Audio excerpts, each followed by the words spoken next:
ধারাবাহিকের শুরুতেই আমরা দেখতে পাই বসু মল্লিক বাড়ির ড্রয়িং রুমে পরিবারের সবাই উপস্থিত। ঘরে একটা অদ্ভুত উত্তেজনা আর আনন্দের আবহ। সুধা সবার সামনে দাঁড়িয়ে আবেগে গলা ভারী করে বলে, মেচকা, কাল আমাদের বাড়িতে একটা খুবই স্পেশাল দিন। কাল অনেক দিন পর আবার এই বাড়িতে হাসি ফিরবে। কাল সবার মুখে হাসি ফুটবে। সুধার কথা শুনে ইন্দ্রজিৎ বসু মল্লিক অবাক হয়ে জিজ্ঞেস করে, কেন, কাল এমন কি আছে? তখন সুধা চোখে জল আর মুখে আশার হাসি নিয়ে বলে, কাল তেজ আর তরি আমাদের বাড়িতে ফিরে আসছে। ঠিক তখনই পোলো দৌড়ে এসে খুশিতে লাফাতে লাফাতে বলে, সত্যি মামি, কাল মামু আর তরি ফিরে আসছে? তাহলে কাল তুমি কিসমিস দেওয়া ডাল বানাবে তো? তরির তো ওটাই সবচেয়ে প্রিয়। পোলোকে জড়িয়ে ধরে সুধা বলে, কাল শুধু কিসমিস দেওয়া ডাল নয়, তরির পছন্দের সব খাবার আমি নিজে হাতে বানাবো। নিজের কোলে বসে নিজের হাতে ওদের দুজনকে খাইয়ে দেব। জানি না আমার মেয়েটা এই ৩ মাস ঠিকমতো খেয়েছে কিনা, কোথায় ছিল, কার কাছে ছিল, কত কষ্টে ছিল, এসব ভাবলেই আমার বুক ফেটে যায়। পোলো মজা করে বলে, শুধু বুনুকে খাইয়ে দিলে হবে মামি, আমাকেও খাইয়ে দেবে তো? সুধা হাসতে হাসতে বলে, হ্যাঁ বাবা, তোমাদের দুজনকেই আমার কোলে বসিয়ে খাওয়াবো। এই বলে পোলোকে বুকে টেনে নেয় সুধা। কিছুক্ষণ পরে সুধা ইন্দ্রজিৎকে বলে, কাল আমি কোম্পানির কোনো কাজই দেখতে পারবো না, সব দায়িত্ব তোমাকেই সামলাতে হবে মেচকা। কথাটা বলে সে ঘরের ভেতরে চলে যায়। তখন জ্যোৎস্না চাপা গলায় আশুতোষবাবুকে জিজ্ঞেস করে, তুমি কি সত্যি তরির খোঁজ পেয়েছ?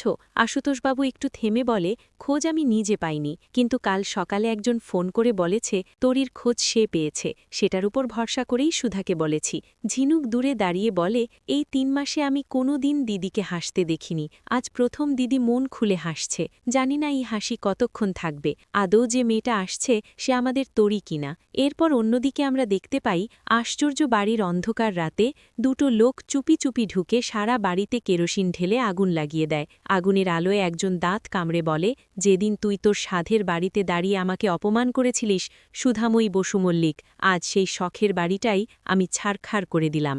পরবর্তী দৃশ্যে আবার বসু মল্লিক বাড়িতে সবাই তরির অপেক্ষায় বসে আছে। সুধা অস্থির হয়ে আশুতোষবাবুকে বলে, একটু ফোন করে দেখুন না, ওরা এখন কোথায় আছে, কতদূর এলো? ঠিক তখনই একটা লোক এসে একটি ফুটফুটে ছোট মেয়েকে নিয়ে হাজির হয়। মেয়েটাকে দেখেই সুধার মুখের হাসি মুহূর্তে মিলিয়ে যায়। সে কাপা গলায় বলে, এটা তো আমার তরি নয়। এদিকে ছোট্ট তেজশ্রী ভয় পেয়ে বলে, আঙ্কেল, তুমি আমাকে কোথায় নিয়ে এসেছ? এ তো আমার মা নয়। লোকটা লজ্জিত হয়ে আশুতোষবাবুকে বলে, আমি মেলায় এই মেয়েটাকে একা পেয়েছিলাম। নাম জিজ্ঞেস করলে বলল তেজশ্রী। তেজশ্রী নামটা শুনে সুধা কান্নায় ভেঙে পড়ে, বলে, আমার মেয়ের নামও তেজশ্রী, কিন্তু এ আমার মেয়ে নয়। তখন ছোট্ট তেজশ্রী সুধার হাত ধরে বলে, অ্যান্টি, তুমি কাঁদছ কেন? তোমারও কি কেউ হারিয়ে গেছে? সুধা চোখের জল মুছতে মুছতে বলে, হ্যাঁ মা, তোমার মতোই একটা সুন্দর মেয়ে আমার হারিয়ে গেছে। অনেক দিন ওকে দেখিনি, কোলে নিয়ে আদর করিনি, জানি না এখন সে কোথায় আছে। এরপর আমরা চলে যাই মান্দারিপুর বস্তিতে। সেখানে লোকজনের ভিড়, চায়ের দোকানে ব্যস্ততা। তেজ সাবান পানি দিয়ে বেঞ্চ মুছছে, অন্যদিকে চুমকি একের পর এক চা দিয়ে হিসেব কষছে। ঠিক তখনই একজন লোক এসে তেজ বেকারির বিস্কিটের বক্স চুমকির হাতে দিয়ে বলে, এটা নতুন এসেছে, খুব ভালো বিস্কিট, দোকানে রেখে দে।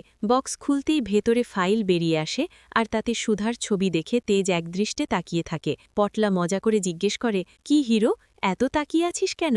ছবি দেখে প্রেমে পড়ে গেলি নাকি? তেজ ধীরে ধীরে বলে, ইনি কি তেজ বেকারির মালিক, তাই না? ঠিক সেই সময় অন্যদিকে আশুতোষবাবু সুধাকে নিয়ে কলকাতার পথে রওনা দেয়। মান্দারিপুর বস্তির সামনে গাড়ি থামিয়ে বলে, এখান থেকে চা খেয়ে নিলে মন্দ হয় না। সুধা প্রথমে না করলেও পরে পুলিশকে বলে 1 কাপ চা নিয়ে আসতে। পুলিশ চুমকির দোকানে গেলে তেজ নিজেই চা বানিয়ে সুধার সামনে এনে দেয়। কিন্তু সুধা তেজের মুখ না দেখেও শুধু কণ্ঠ শুনে হঠাৎ থমকে গিয়ে বলে, তেজ, নামটা উচ্চারণ করতেই চারপাশের বাতাস যেন থমকে যায়। অন্যদিকে আমরা দেখতে পাই মহুয়া তরিকে খাইয়ে দিচ্ছে, কিন্তু তরি বারবার কাঁদতে কাঁদতে বলে, আমি আমার মা বাবার কাছে যাব, তোমরা আমাকে এখানে আটকে রেখেছ কেন?